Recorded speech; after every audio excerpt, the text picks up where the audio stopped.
Okay. Hello, I'm Emma Bruce, the Treasurer of the Barleap Testing, Assessment and Feedback SIG. And as part of our interview series we've been doing, we're really fortunate to have the opportunity to chat to Liz Hamp-Lyons about EAP assessment. I don't think Liz really needs much of an introduction. I'm sure you're all familiar with the prolific work she's done over the years and the huge contribution she's made to the field. But I'll just say a few words by way of a small introduction. So alongside professorial positions in a number of institutions in various countries, Liz was the founding editor of JEEP and co-editor of ESP Journal and also Assessing Writing. And she was the president of ILTA as well. Her last position before retirement was as visiting professor at Creller at the University of Bedfordshire. And although Liz is supposed to be enjoying her retirement, which I think she is, she's still very active. And she's currently completing what she's called her swan song, which I think is a book on the history of language testing, if I'm right. And it's part of her Leverhulme Emeritus Professorial Grant. So without wasting any more time, welcome Liz. Thanks so much for your time. It's a real honor to be able to talk to you. Thank you very much, Emma, for that very effusive introduction. Actually, the book is on an aspect of assessing writing, or in fact, it's on just about every aspect of assessing writing. And I think the title will be something like Dimensions of Assessing Writing, or of Writing Assessment. Okay. To be reviewed later. And it's a pleasure to have the chance to talk to the TAFSIG of Barleap. And so thank you very much for that opportunity. Oh, thank you. Well, we'll get going. So first of all, Liz, how did you get interested in EAP assessment originally? Well, originally I wasn't interested in EAP assessment at all. Probably like nearly everybody who ends up teaching EAP, I got in through teaching, and after not very long, found myself teaching ESP for the old house of the Bell School, which was back in the 1970s, a very well-known school. And ended up having to design materials for one-on-one students. Then went to Malaysia, working for the Science University of Malaysia, designing materials for the different strands of the university, sciences versus humanities students.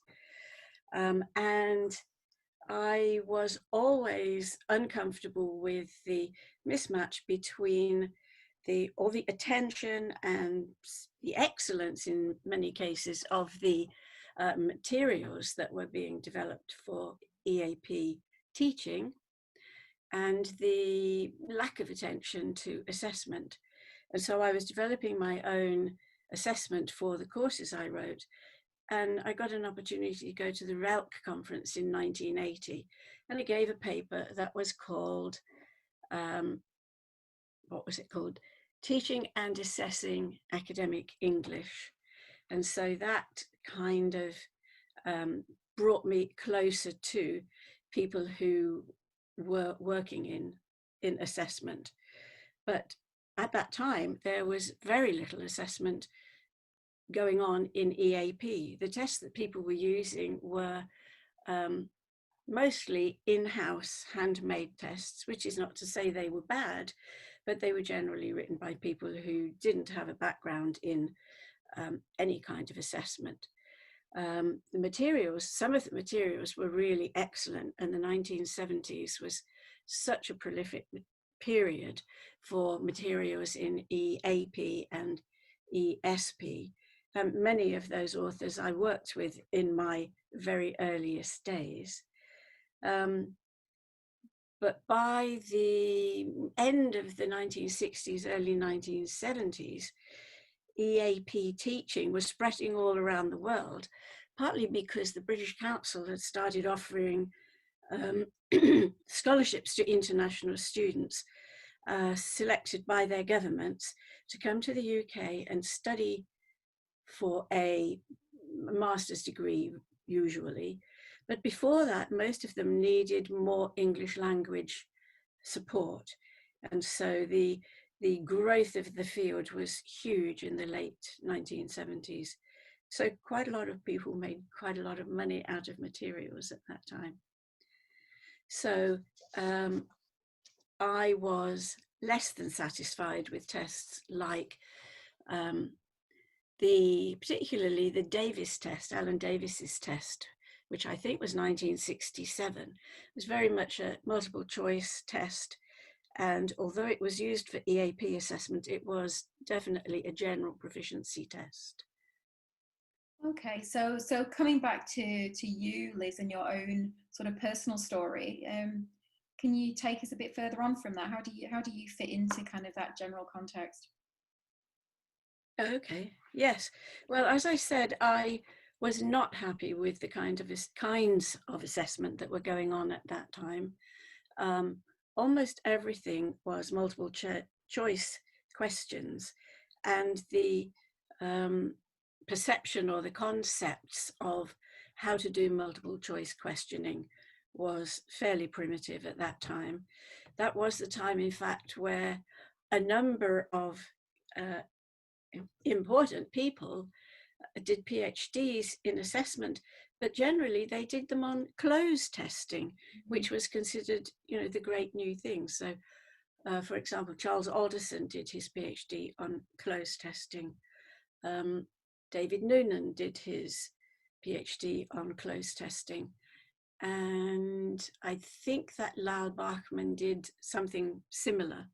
So actually the field was very, very underdeveloped at that time. And after I gave my paper at RELC, little did I know that although the conference proceedings were so tiny, in fact, they got spread through British Council centres around the world. And my paper came to the attention of Alan Davis, who was working at that time at the University of Edinburgh. And because I was sort of looking around for a PhD opportunity, he contacted me and asked if I would consider a teaching and research fellowship at the University of Edinburgh, which of course I jumped on.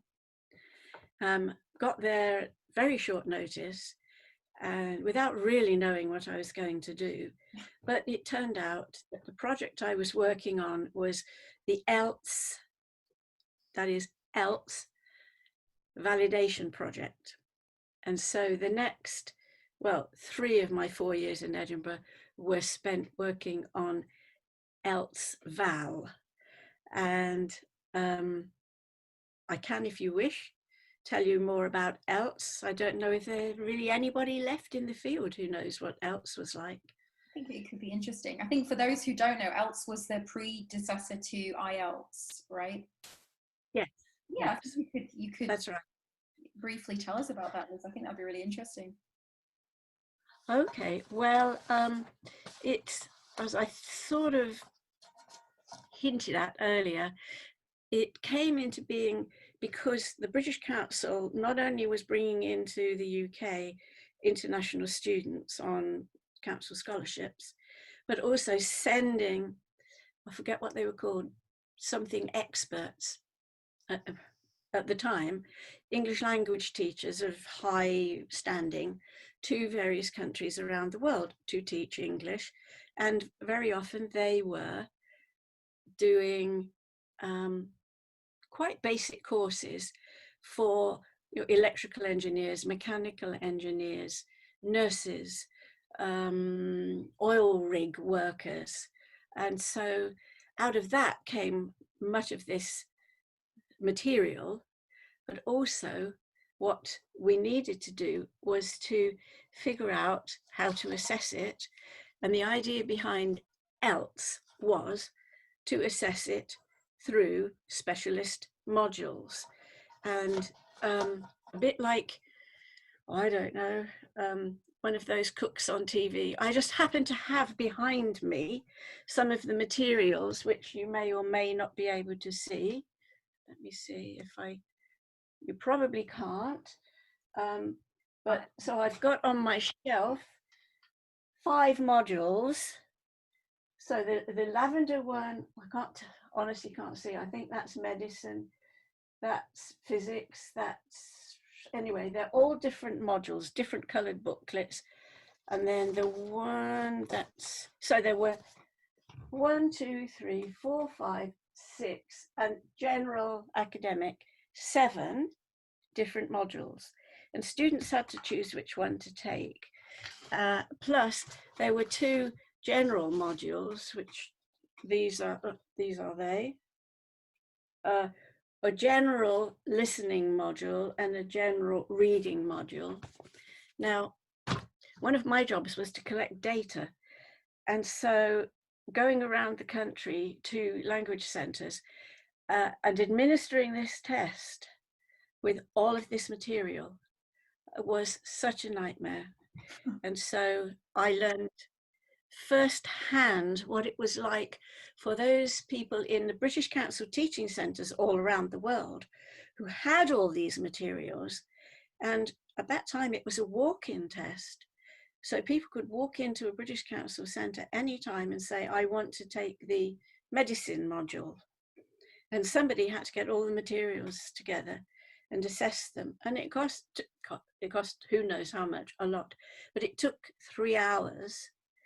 And then it all had to be marked locally. It was very, very, very difficult. So that's why the validation study was commissioned, to find out whether it was actually working and to perhaps see what people were saying about what might be done instead. And so what it intended to be that was different from the Frank Chaplin's test and Alan Davis's test was, it was meant to be communicative, because this was the period of communicative language testing. It was meant to identify and respond to each student's needs. And also it was meant to be convenient, although it was never completely clear to whom or for whom it was convenient. Even with local marking, because of course it couldn't be sent back to England. I mean, there was no email, there was no internet back in the day. So those, if they had to go back to England, it would be 3 months before anybody got a score. That was simply impossible. Wow. So those were the contexts and purposes of the validation study. What could you mention sort of a little bit, maybe a bit of a synopsis about the outcomes of that ELTS validation study and how we sort of then moved on to IELTS? Right, yes. Well, I mean, it did do some good things, but it also showed up some serious problems, as I guess you've guessed from what I've already said. Part of the problem with the study was that its design was not very clear. Part of the reason for that, or maybe a large reason for that, was because the actual aims of ELTS were not very clear. A key part of the lack of clarity was whether this test was supposed to be identifying people who wanted to come to UK to study, who were already sufficiently competent in English to go right into, studying in their specialist area, or whether the test was supposed to be assessing how much English a student would need before they could go into their specialist subject of study. And so universities had very clear but different viewpoints on what this was all about. And so the questionnaires, which were the basis of the the inquiries to faculty members didn't work terribly well, because they were all answering the same questionnaire, but in their own heads, they had different contexts for the test. And pretty much a foregone conclusion was that their answers would vary according to their understood purposes for the test in their own context, which of course made the results hugely varied and not especially interpretable, because we never did ask the question about, well, what purpose do you use ELTS for? Because nobody, including the British Council who had commissioned it, nobody had understood that that was the key issue until the study was, well, all the data were collected and was being analysed. So another consequence was that there was no plan for aggregating all these data into meaningful groupings. So there were about 6,000 test candidates done all over the world, but also a lot of them done by me in England. It's all marked and put together, but they were coded for their home country, of which there were like 132, for their disciplinary area as they stated their disciplinary area, which was, you know, like 100 and something, for their many, well, of course, by the modules, the subject area which they had taken. And so I was looking at data earlier today. Unfortunately, I don't have copies that I could put online, but in the report, there's about 20 pages of printouts of the coded data. And it's just pages of Excel sheet, page after page after page, with thousands of cells, quite a lot of them empty, quite a lot of them n equals 1, n equals 2, n equals 10 was, you know, a pretty good result. And so, yeah, analysing it was, well, hardly worth doing, if I'm completely honest. And hopefully enough time has passed that I could be honest about this. And so as part of your PhD, you were looking at the writing element of ELTS. Yes, yeah. So my PhD was specifically on what was called M2, Module 2, or maybe it wasn't M2 because the modules were called M. Anyway, never mind. The writing was different for each module, and it was linked to one of the texts in the question booklet. Sorry, just let me get one.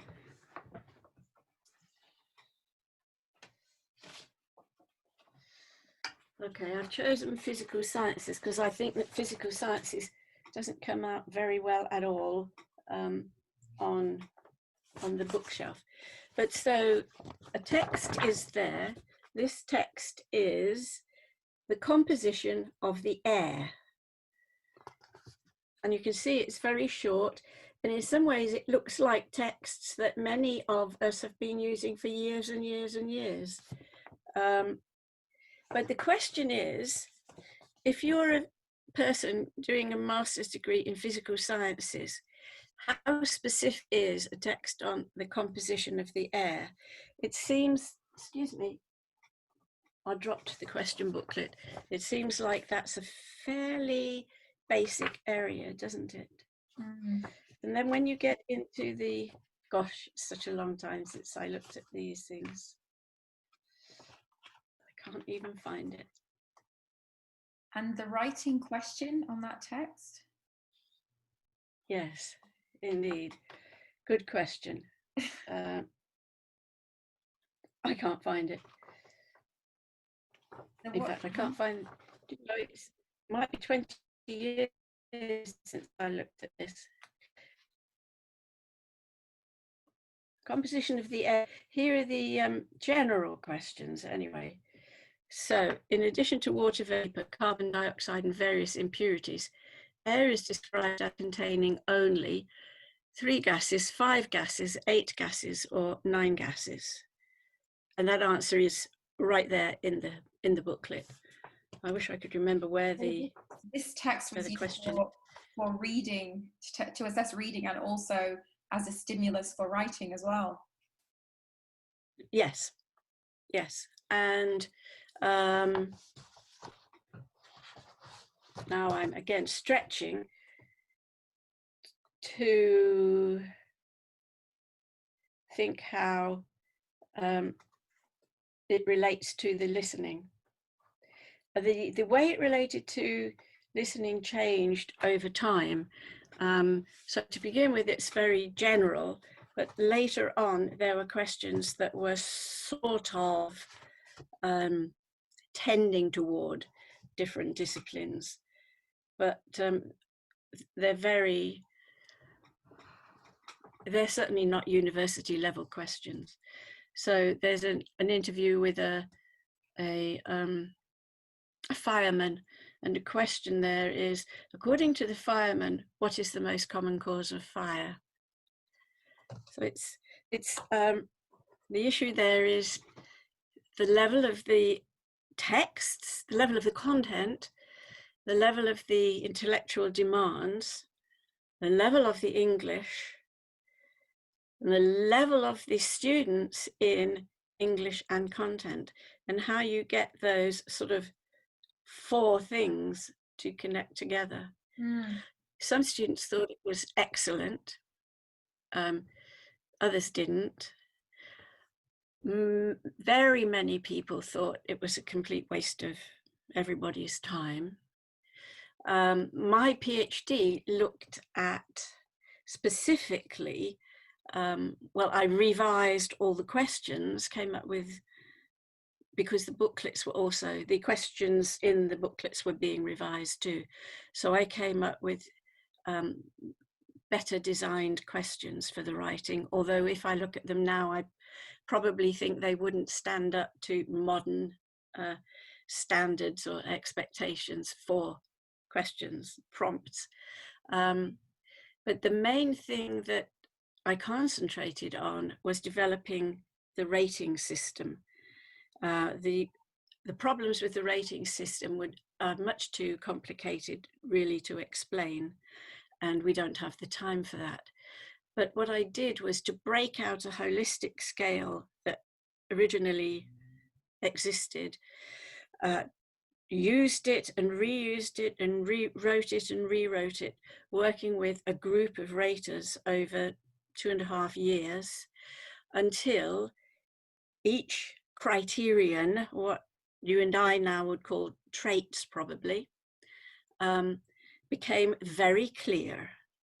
And once it was very clear, we wrote the descriptor for it, and then had these raters assess scripts according to the new rating scales until we got to a satisfactory level.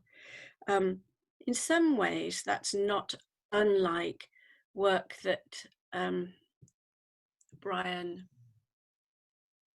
the CEFR guy whose name's gone out of my head. Oh, North. It's been a while. North, yes, North. What he did with the criteria for the CEFR, what became the CEFR scales way back, at least 25 years ago. And so those were accepted and were put into place, and they worked really quite well. And that was important because we've got to remember that at that time, the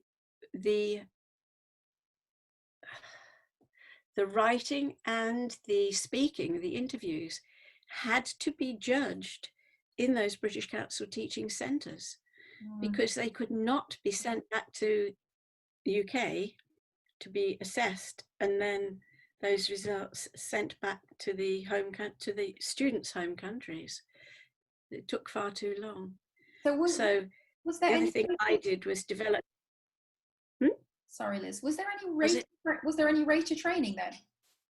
That was the thing, that the other main thing that I did was develop the rater training and wrote the training manual, which although it was part of my PhD work, it was actually introduced when I was just in my 3rd year of my PhD, because I managed to get that work done, and it was so desperately needed that they put it out right away.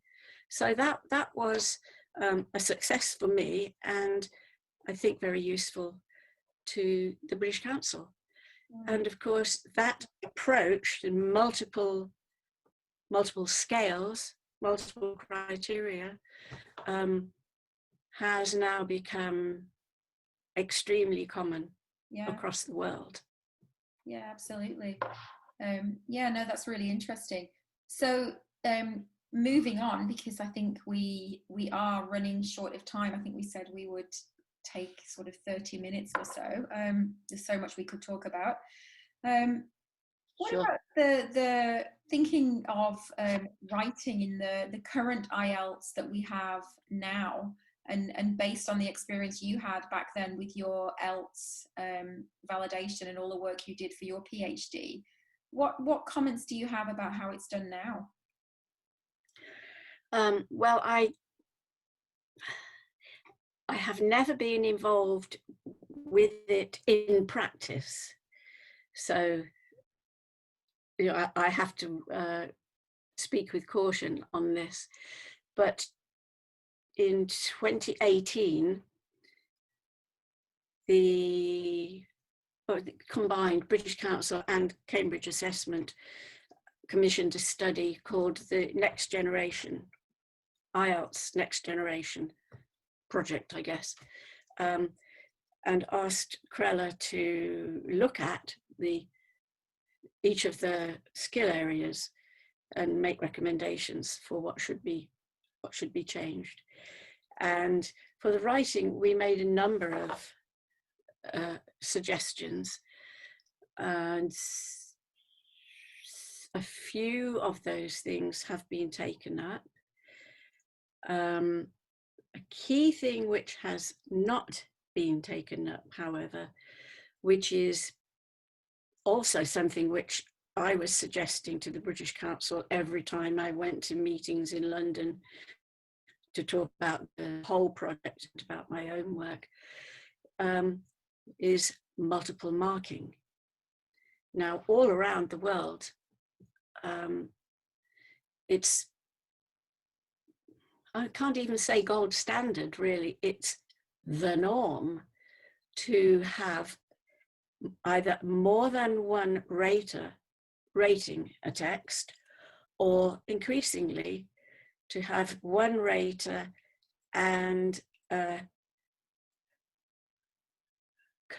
claimed to be, possibly truly claimed to be, highly trained automated machine scoring engine as a second rater, which, for example, Pearson does. And Pearson claimed that their automated scoring engine is consistently more reliable with the human rater than any 2 human raters. But I can't comment because I haven't been inside either the data or the machine. I know that Cambridge have been working a lot toward automated scoring in various contexts. Whether that's happening or will be happening for IELTS, up to now, I don't know. But I really do think that the evidence has been clear for more than 20 years that you need more than one pair of eyes, even if some of them are electronic, in order to make good judgments, because there is no, I remember when I was at Michigan and I was doing rater training for the people on the the Michigan tests, John Swales, who was the director, said, I really can't do this. I can't, argue my way to agreeing with people because everybody sees writing differently. And that was probably in 1987, shortly after I got to the US. And because, he is just such a senior person in EAP, and it made me think hard. And I thought, that is true enough that we need to take it into consideration. We can never say, you are wrong, I am right. I have understood this text absolutely perfectly, because perfectly should mean the way the author intended it. With writing, we can pretty much never know how the author intended it. So yes, that is the one thing that I really think is a serious lack at the present time, which has been sorted out by TOEFL right from the beginning of the TOEFL test of writing, sorted out by Pearson and many other tests. Yeah, thank you, Liz. That's interesting. I think we're going to try and wrap this up. Geez, I think there's so much more that you could say.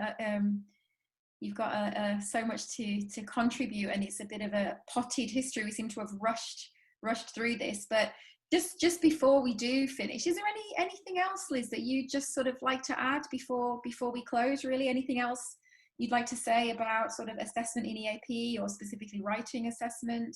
Any closing remarks?